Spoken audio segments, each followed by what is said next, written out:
Bienvenue dans Complorama, un podcast France Info avec Rudy Reichstadt, directeur du site Conspiracy Watch. Et Tristan Mendès-France, maître de conférences associé à l'Université de Paris, spécialisé dans les cultures numériques. Et pour nous accompagner, Pauline Pénanec de France Info. Le 27 janvier 1945, l'armée rouge entrait dans le camp de concentration et d'extermination nazi d'Auschwitz-Birkenau et y découvrait l'horreur. Auschwitz est devenu le symbole des 6 millions de morts de la Shoah, l'extermination du peuple juif pendant la Seconde Guerre mondiale. C'était il y a 80 ans, l'occasion pour Complorama de consacrer un épisode au négationnisme. Quelle est son histoire, sa mécanique et son lien avec le complotisme?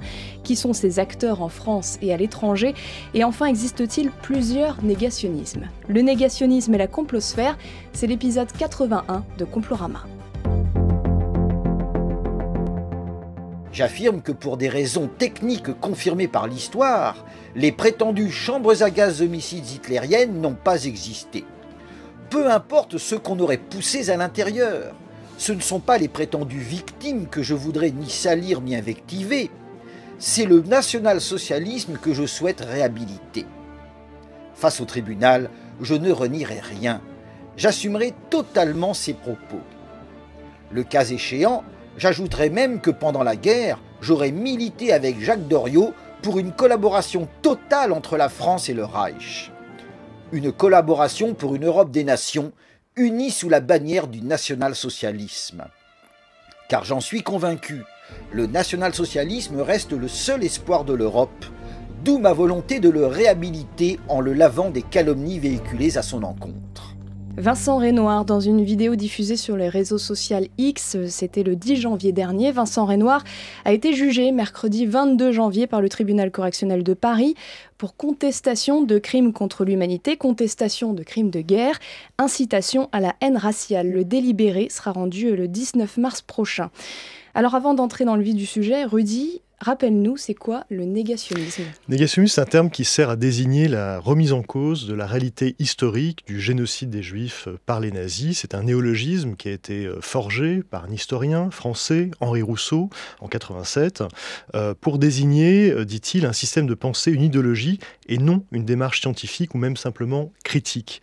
Ça permet aussi d'éviter le terme de révisionnisme. Pourquoi? Parce que c'est ainsi que les négationnistes s'autodésignent comme des révisionnistes. Or, les mots, ici, ont leur importance, car parler de révisionnisme, ça renvoie à l'idée fausse que les négationnistes ne feraient que réviser l'histoire, proposer une nouvelle lecture historiographique. Autrement dit, ils se livreraient à un véritable travail d'historien désintéressé. On va voir que ce n'est pas vraiment le cas. On vient d'entendre donc Vincent Renoir jugé pour une quantité de propos niant l'existence de la Shoah, des chambres à gaz et du massacre d'Oradour-sur-Glane par les nazis.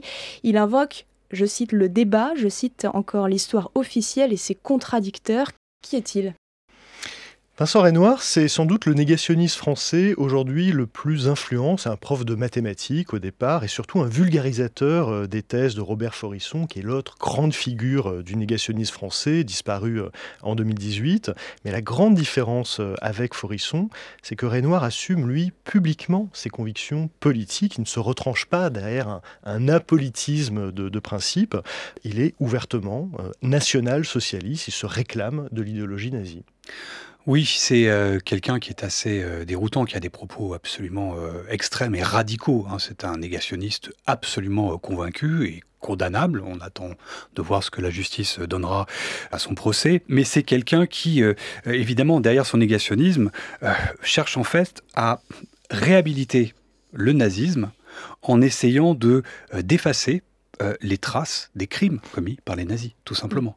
Donc il y a une vraie volonté idéologique de réhabiliter le nazisme, encore une fois, en niant les crimes de la Shoah. Quelles sont les grandes figures de la complosphère aujourd'hui qui font écho aux thèses négationnistes ? Il y a évidemment Dieudonné qui a été condamné pour ça et qui avait fait monter sur scène, d'ailleurs en 2008, Robert Faurisson, qui récemment, l'année dernière, en 2023, avait visité le camp d'Auschwitz avec Francis Lalanne, en arborant d'ailleurs le chapeau que lui avait offert Robert Forisson. Alain Soral, évidemment, le chef d'Égalité-Réconciliation, qui lui aussi a été condamné pour négationnisme. Un auteur antisémite et raciste, puisqu'il se définit comme ça lui-même, qui s'appelle Hervé Ryssen, c'est un pseudonyme. Et autour d'eux, une myriade de compagnons de route du négationnisme qui ne professent pas à proprement parler les thèses négationnistes, mais qui viennent au secours des négationnistes, soit en prenant leur défense, sous couvert de protéger la liberté d'expression.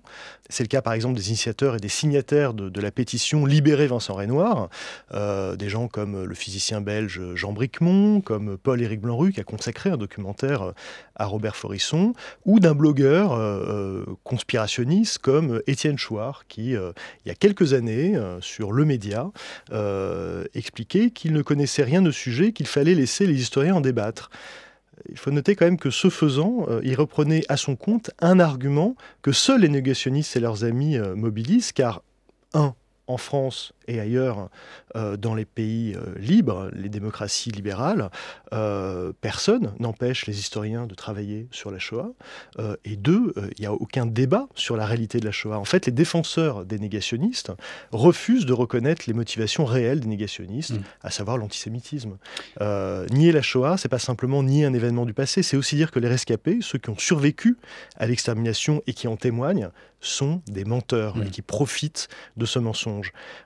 Donc le négationnisme contient toujours en germe cette accusation, l'idée d'une grande escroquerie organisée par les Juifs. C'est en cela que c'est un discours antisémite. Ouais. On a aussi, dans la complosphère francophone, d'autres figures, peut-être un peu plus marginales, mais on a ce polémiste et politicien, ex-politicien belge, du nom de Laurent Louis, qui a été d'ailleurs lui-même un compagnon de route de Dieudonné, qui lui avait d'ailleurs décerné une quenelle d'or il y a quelques années. Et c'est un individu qui, outre le fait qu'il est un complotiste absolu, Laurent Louis, qui croit que ce qu'il appelle les sionistes seraient à l'origine des attentats du 11 septembre, eh bien cet individu a été condamné en 2017 par la Cour d'appel de Bruxelles pour des propos négationnistes tenus sur son blog. Mais ce qui est assez déroutant, c'est que ce personnage sera retweeté en avril 2020 par un rappeur populaire du nom de Booba. Booba va relayer une des vidéos de ce Laurent Louis et va lui donner évidemment une incroyable visibilité auprès de la population des gens qui suivent le rappeur Booba. Il a des millions d'abonnés sur X, Booba. Ouais. Et puis on se souvient de Jean-Marie Le Pen, le fondateur du Front National, qui est mort le 7 janvier dernier. Il avait lui-même, on s'en souvient, été condamné pour ses propos sur les chambres à gaz. Je suis un passionné aussi par l'histoire de la Deuxième Guerre mondiale. Je me pose un certain nombre de questions et je ne dis pas que les chambres à gaz n'ont pas existé. Je n'ai pas pu moi-même en voir, je n'ai pas étudié spécialement la question, mais je crois que c'est un point de détail de l'histoire de la Deuxième Guerre mondiale. Mais vous mettez en doute... C'est un point de détail. Non, mais est-ce que 6 millions de morts. Est-ce que vous affirmez... Non, pardon. Je n'ai pas compris, mais... Non, mais 6 millions de morts, comment c'est Juifs. Oui. Dans la Seconde Guerre mondiale, vous considérez que c'est un point de détail? Non, c'est la question qui a été posée, c'est de savoir comment ces gens ont été tués ou non, n'est-ce pas? Oui, c'est pas un point de détail quand même. Si, c'est un point de détail, je veux dire de la guerre, oui. Enfin écoutez, est-ce que c'est... voulez-vous me dire que c'est une vérité révélée à laquelle tout le monde doit croire? C'est une obligation morale. Jean-Marie Le Pen, le 13 septembre 1987, invité au grand jury RTL Le Monde. Il est interrogé à l'époque par Olivier Mazerolle à propos de la contestation par des négationnistes de l'utilisation par les nazis de chambres à gaz, homicides. Sur le fond, que pensez-vous des thèses de messieurs Forisson et Roch? Tristan. Il faut déjà rappeler que Jean-Marie Le Pen, c'est vraiment une empreinte sur la durée, sa posture sur cette question-là. Il a été condamné 3 fois par la justice, déjà en 87 pour le détail, en 91, en 2008 pour avoir réitéré ces mêmes propos. En fait, il s'est jamais remis en question sur ce sujet, jamais. En 2015, il est passé devant le journaliste Jean-Jacques Bourdin qui lui demandait s'il regrettait d'avoir eu ces propos sur les chambres à gaz, de les avoir qualifiés de détails. Et Jean-Marie Le Pen avait répondu pas du tout. Ce que j'ai dit et correspondait à ma pensée, etc., etc. Il continue son discours sur les chambres à gaz. Moi, ce que je note ici, c'est que Jean-Marie Le Pen, qui est quand même un personnage central dans la vie politique française, qui a été au second tour de la présidentielle en 2002, et quelqu'un qui a vraiment participé à la normalisation de ce discours ambigu sur les chambres à gaz qui en fait sous-tend, nourrit tout l'imaginaire négationniste. Et qu'il a, si je pouvais employer ce terme, je dirais qu'il a vraiment ouvert la fenêtre d'Overton du négationnisme en France. Concernant le négationnisme, il n'y a pas qu'en France, il y a aussi des acteurs internationaux. Oui, le négationnisme a vraiment essaimé partout dans le monde en réalité, essentiellement dans des sphères de l'extrême droite radicale, mais ce n'est pas seulement un phénomène occidental. Au Moyen-Orient, selon une enquête d'opinion publiée il y a quelques années par l'Anti-Defamation League, c'est plus de 60% des personnes interrogées qui pensent que l'Holocauste soit est un mythe, soit a été grandement exagéré. Et puis il y a le cas spécifique de la République islamique d'Iran et notamment de l'activisme négationniste de l'ex-président iranien Mahmoud Ahmadinejad qui a dirigé le pays de 2005 à 2013. Il a qualifié à plusieurs reprises la Shoah de mythe. C'est sous sa présidence qu'est organisé à Téhéran un concours international de caricature sur l'Holocauste. Et c'est aussi lui qui remettra en 2012 un prix honorant le courage, la résistance et la combativité à Robert Forisson. Et Ahmadinejad n'est pas le seul à professer ce négationnisme au Proche-Orient. Des organisations terroristes comme le Hamas ou le Hezbollah se sont aussi illustrées en propageant cette propagande à travers leurs médias, leurs prises de position publiques. Pourquoi ? Essentiellement pour des raisons géopolitiques. Il s'agit d'ôter à l'État d'Israël, qu'ils ne reconnaissent pas, toute légitimité. Et pour cela, il raconte que pour créer l'État d'Israël, les sionistes avaient besoin d'un prétexte et qu'ils auraient donc fabriqué de toutes pièces un mensonge historique pour culpabiliser le reste du monde. Et en l'occurrence, ce mensonge, ce serait l'Holocauste.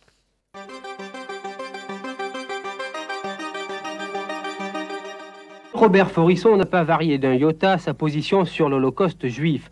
Pour lui, mensonge, les camps d'extermination, exagération, les 6 millions de morts, et enfin mythe, les chambres à gaz. Les chambres à gaz, c'est un endroit où on aurait mis les gens pour les tuer, notamment, dit-on, avec du zyklone. Le zyklone est un insecticide, il a été créé après la guerre de 14, il existe encore aujourd'hui. Donc on peut dire qu'au bagne d'Auschwitz, on a gazé des poux.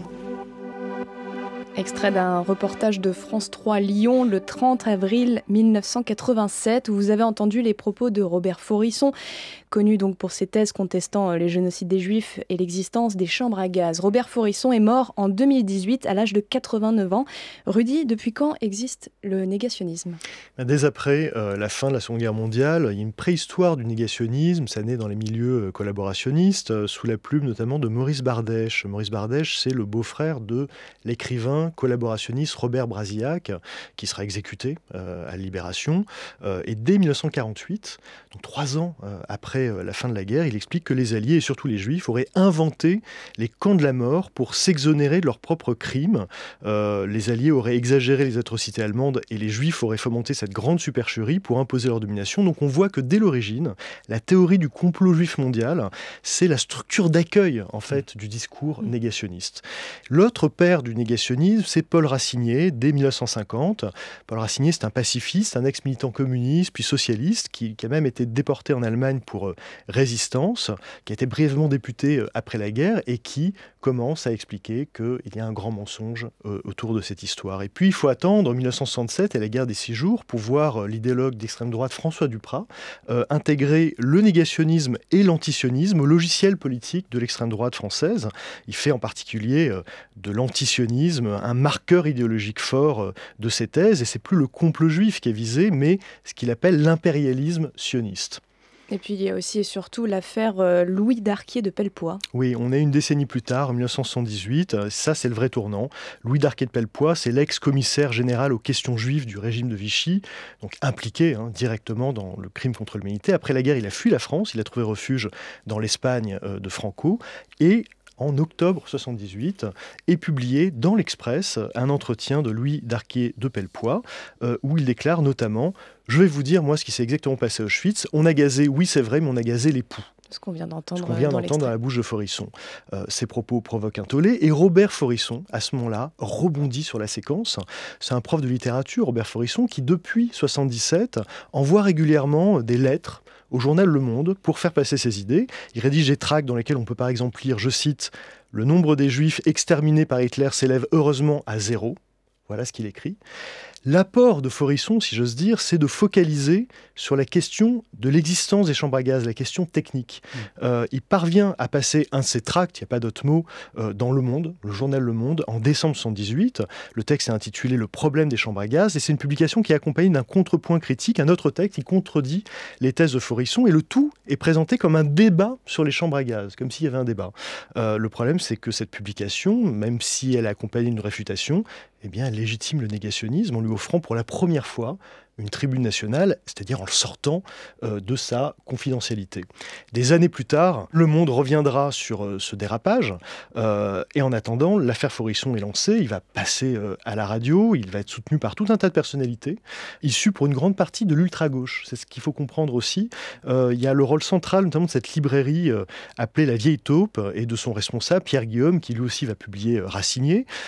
Et comme l'explique l'historien Pierre Vidal-Naquet, pour La Vieille Taupe, il n'y a aucune spécificité hitlérienne dans la galerie des tyrannies modernes. Les camps de concentration ne pouvaient être que des camps d'exploitation au sens économique du mot, et par conséquent, les camps d'extermination ne pouvaient pas avoir existé, puisqu'en bonne logique, ils ne devaient pas avoir existé. Donc c'est la logique de cette idée, cette idéologie-là, qui est plus forte et qui explique pourquoi des gens de l'ultra-gauche vont se mettre à soutenir des thèses qui font la part belle, en fait, à la réhabilitation du nazisme.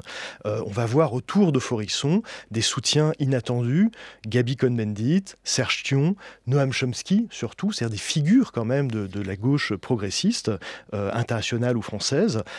Et puis, sans doute qu'il y a une fascination chez ces intellectuels pour le caractère transgressif de ces thèses, et puis la posture de dissident persécuté adoptée par Forisson. Et puis Aurélie, les personnes qui tiennent des propos négationnistes, elles se cachent souvent derrière, disent-elles, la liberté d'expression. Oui, c'est un argument, et pour tout dire, c'est l'argument central des négationnistes et de leurs amis. On va d'ailleurs le retrouver au moment de l'affaire Garaudy en 1995, autre idéologue communiste en son temps, qui sera d'ailleurs défendu à cette occasion par l'abbé Pierre, notamment, toujours au nom de la liberté d'expression. Et c'est un argument qu'on entend dès le début des années 80, c'est-à-dire avant même le vote d'une loi en France pénalisant le négationnisme 10 ans plus tard, la loi Guesso.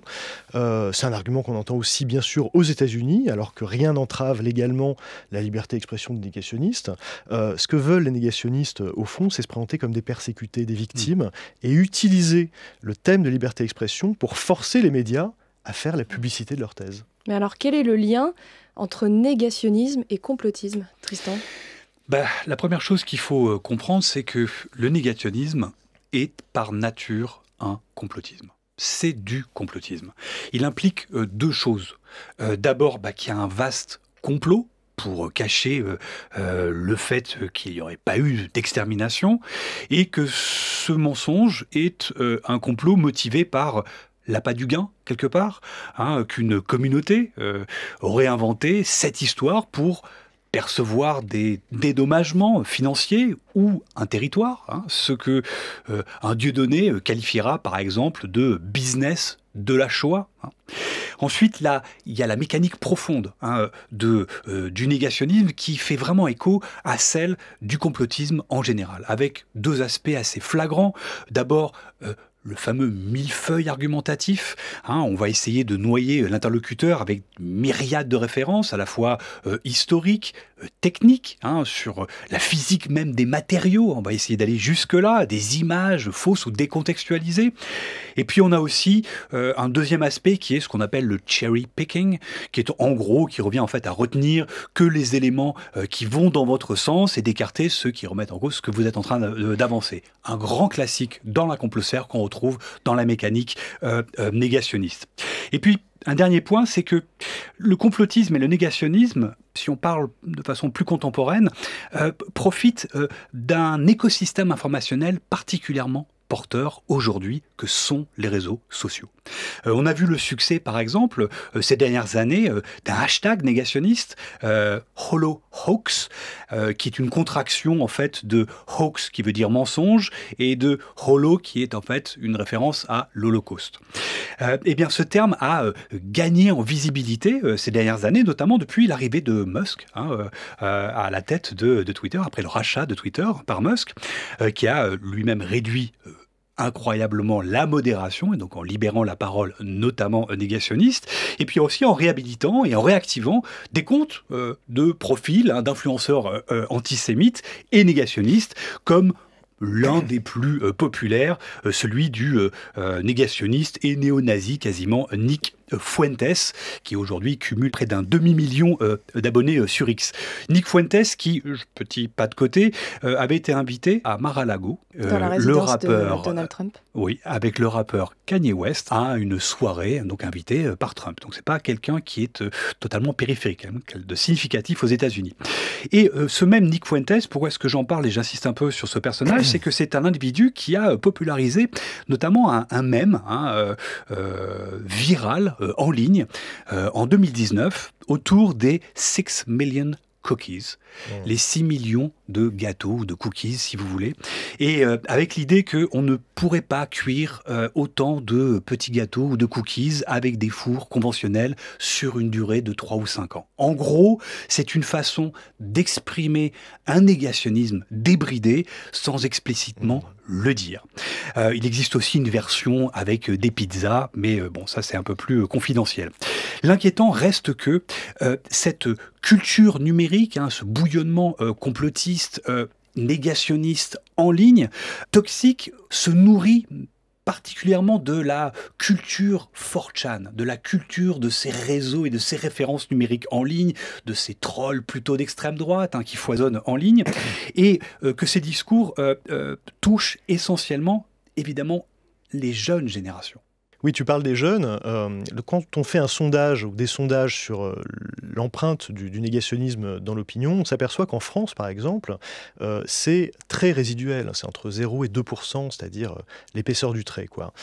Lorsqu'on s'intéresse à la manière dont ça se distribue par tranche d'âge, on s'aperçoit que chez les moins de 25 ans, on est plutôt près de 10%. C'est-à-dire que ça n'est pas fini, que c'est quelque chose qui est une idée d'avenir, d'une certaine manière, le négationnisme.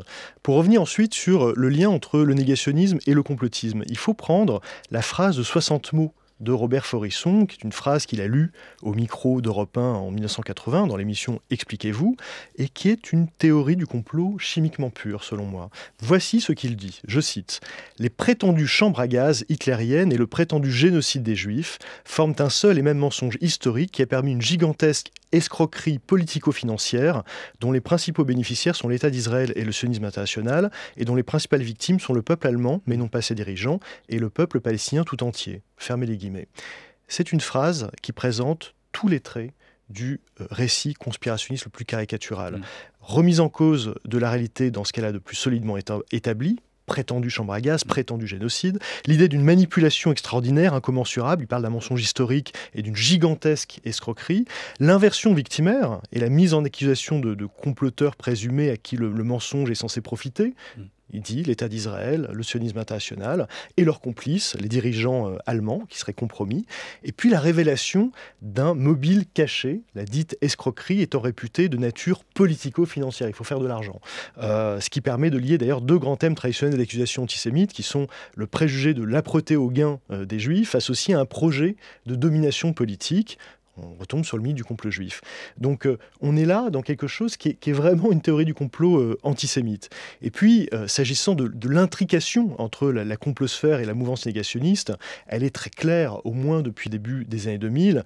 On voit des gens comme Serge Thion, qui avait défendu Forisson en son temps, travailler avec Dieudonné, avec Kémy Séba également. On voit Garaudy, qui est proche des thèses de Thierry Messant, qui va être soutenu par Maria Poumier, Ginès Candrani, qui, elle, avait été exclue des Verts pour négationnisme, précisément. On voit l'avocate Isabelle Coutempère, qui avait travaillé avec Jacques Vergès, autour de Garaudy et de Dieudonné.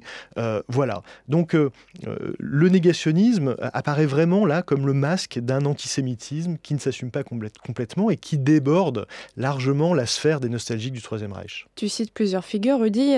Tristan, on peut aussi citer Jacques Grimaud, qu'on avait, souvenez-vous, mentionné dans notre épisode sur les pyramides. Oui, c'est assez déroutant et je pense que c'est un exemple assez révélateur effectivement de cette passerelle entre le complotisme et le négationnisme. Alors Jacques Grimaud, c'est quelqu'un qui est surtout connu pour son travail sur les pyramides. On en avait effectivement déjà parlé ici. Il explique que les pyramides ont été construites par des civilisations technologiques avancées et qui ont disparu, dont on n'a plus les traces. Bref, c'est du complotisme autour des pyramides. Et ce qui est assez fascinant avec ce personnage, c'est que il est convaincu que les livres d'histoire nous ont menti sur ce point. Or, si on nous a menti sur l'histoire des pyramides, peut-être qu'on nous a menti sur d'autres choses. C'est très exactement le pas que franchit Grimaud. Et on le retrouve véhiculer des théories négationnistes absolument verbalisées. Il a expliqué sur sa page Facebook que les chambres à gaz n'avaient jamais existé, qu'il était capable d'ailleurs de prouver qu'elles n'avaient jamais existé. Bref, là on a vraiment le symptôme que le complotisme est à la fois une passerelle vers le négationnisme et qu'il en est aussi un moteur. Il remet en cause la réalité du génocide rwandais dans son livre Rwanda, la vérité sur l'opération turquoise. L'auteur franco-camerounais Charles Onana a été reconnu coupable de complicité de contestation publique de l'existence d'un crime contre l'humanité. Jugement du tribunal correctionnel de Paris qui le condamne à une amende de 8 400 €.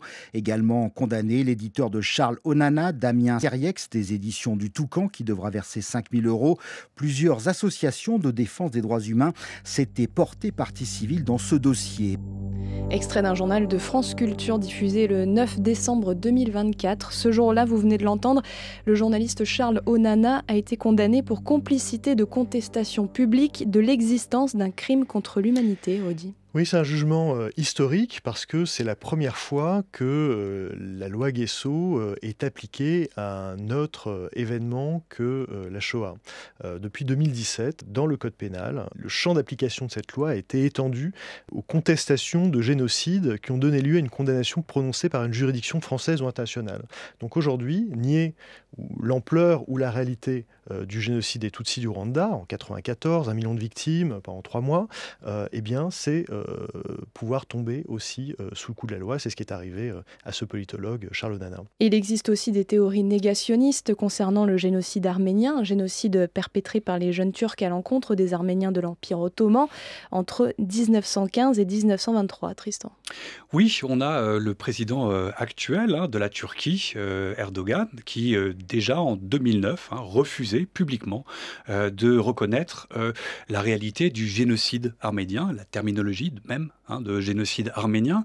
On a un État qui, pendant des années d'ailleurs, a essayé d'étouffer toute mention de génocide arménien.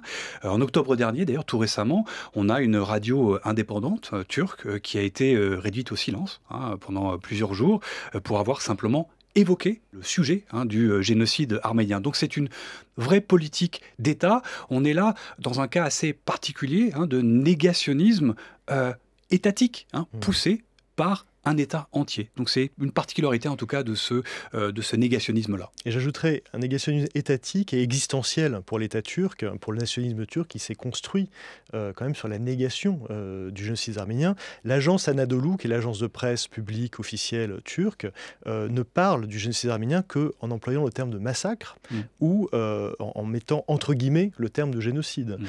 Donc ça va y compris jusque-là. Est-ce qu'il existe d'autres génocides où il y a eu des théories négationnistes? Oui, et d'autres meurtres de masse en général, mais qui là aussi ne tombent pas sous le coup de la loi. C'est le cas de l'Holodomor, par exemple, et les famines organisées par le pouvoir soviétique en Ukraine au début des années 30.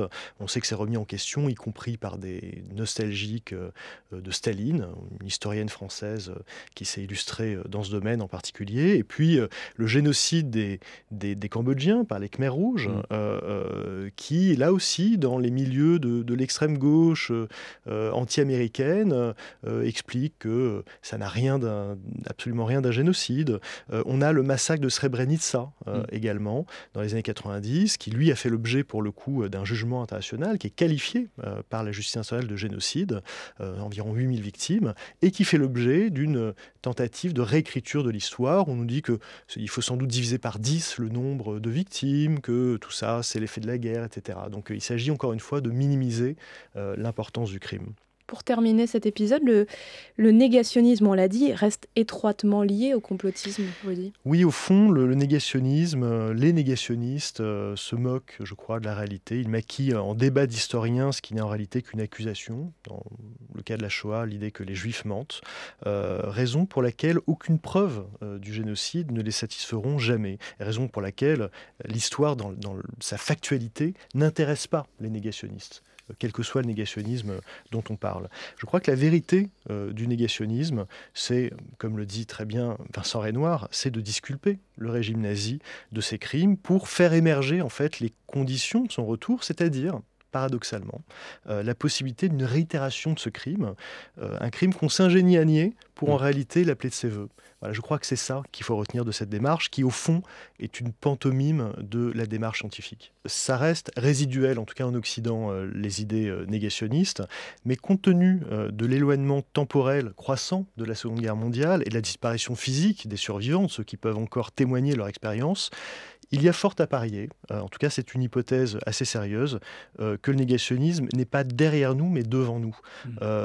C'est une idée qui malheureusement peut-être a de l'avenir. Merci Tristan Mendès France. Merci à tous. Merci Rudy Reichstadt. Pauline. Et merci à Nicolas Cazot au son, Thomas Eliès et Cyril Balta à la vidéo. C'est la fin de ce 81e épisode de Complorama. Merci de nous avoir écoutés et à bientôt.